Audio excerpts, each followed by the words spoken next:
नमस्कार। आज हम बात कर रहे हैं लोन यानी कि कर्ज जल्दी चुकाने की कुछ स्मार्ट तरकीबों पर। हमारे पास कुछ लेख हैं, smart strategies for faster loan repayment जैसे टाइटल्स के साथ, और हम देखेंगे कि कैसे इस बोझ को तेजी से और समझदारी से कम किया जा सकता है। मकसद बिल्कुल साफ है, लोन से जल्दी छुटकारा पाने के तरीके ढूंढना।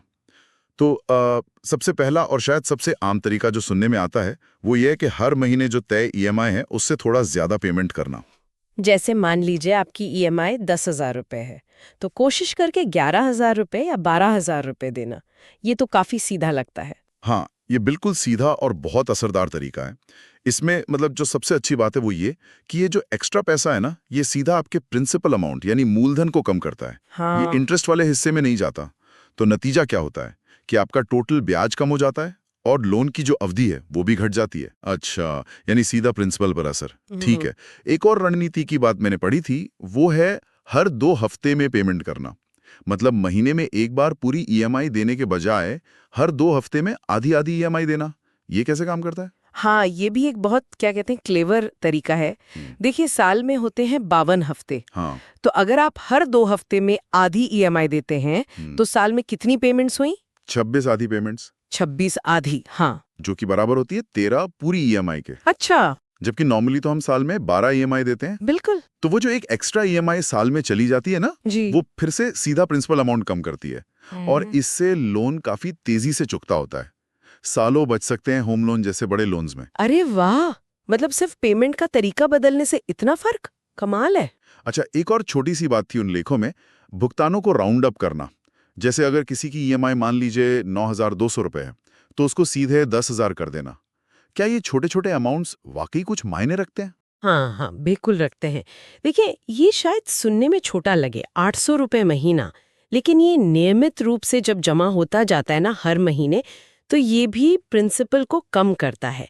और लंबे लोन में, जैसे 15-20 साल के लोन में, इसका असर काफ़ी बड़ा हो जाता है आखिर तक। और ये करना भी आसान है, मतलब 9,200 रुपए के बजाय 10,000 रुपए याद रखना या ऑटो पे में सेट करना ज़्यादा सीधा है। सही कहा। ये तो हुई रेगुलर एक्स्ट्रा पेमेंट की बात। लेकिन अगर अचानक से कोई पैसा आ जाए, जैसे कोई बोनस मिला या टैक्स रिफंड आया। हाँ, ये जो अचानक से मिलने वाला पैसा होता है, जिसे विंडफॉल गेन भी कहते हैं, ये तो लोन जल्दी चुकाने का एक सुनहरा मौका है। सबसे अच्छी सलाह यही होती है कि इसे एक मुश्त यानी लमसम पेमेंट की तरह इस्तेमाल करें, और वो भी सीधा प्रिंसिपल कम करने के लिए। इससे लोन की अवधि पर तुरंत बड़ा असर पड़ता है। और जैसे जैसे मान लीजिए किसी की इनकम बढ़ती है, सैलरी हाइक होती है, तो क्या ईएमआई भी बढ़ा देनी चाहिए? हाँ, ये एक और बहुत प्रैक्टिकल कदम है। जैसे ही इनकम बढ़े, अपनी ईएमआई में भी थोड़ा इजाफा करना। मान लीजिए 5% या 10% बढ़ा देना। ये लोन को कई साल पहले खत्म करने में बहुत मदद कर सकता है।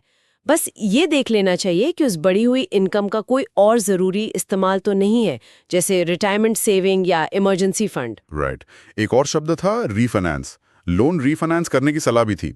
ये क्या होता है? रीफाइनेंस का मतलब है अपने मौजूदा लोन को बंद करके उसकी जगह एक नया लोन लेना, आमतौर पर कम ब्याज दर पर।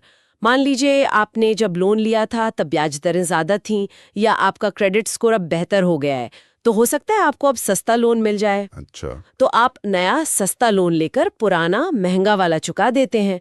इससे या तो ईएमआई कम हो सकती है, या आप उतनी ही ईएमआई देकर लोन जल्दी खत्म कर सकते हैं। लेकिन इसमें प्रोसेसिंग फीस वगैरह लगती है, तो वो हिसाब किताब जरूर देख लेना चाहिए कि वाकई में फायदा हो रहा है या नहीं। यानी फायदे का सौदा है या नहीं, ये देखना जरूरी है। ठीक है। एक और बात पर जोर था, देर से भुगतान से बचना, लेट पेमेंट ना करना। हाँ, ये बहुत ज़रूरी है, क्योंकि देर से पेमेंट करने पर पेनल्टी लगती है, फाइन लगता है, क्रेडिट स्कोर पर बुरा असर पड़ता है, और कभी-कभी तो लोन की अवधि भी बढ़ जाती है। तो इससे बचने के लिए सबसे अच्छा है ऑटो डेबिट सेट कर लेना, या फिर पेमेंट ड्यू डेट के रिमाइंडर लगा लेना। बिल्कुल। और अंत में एक चेतावनी जैसी बात भी थी, प्री पेमेंट पेनल्टी के बारे में। हाँ, ये जानना बहुत ज़रूरी है।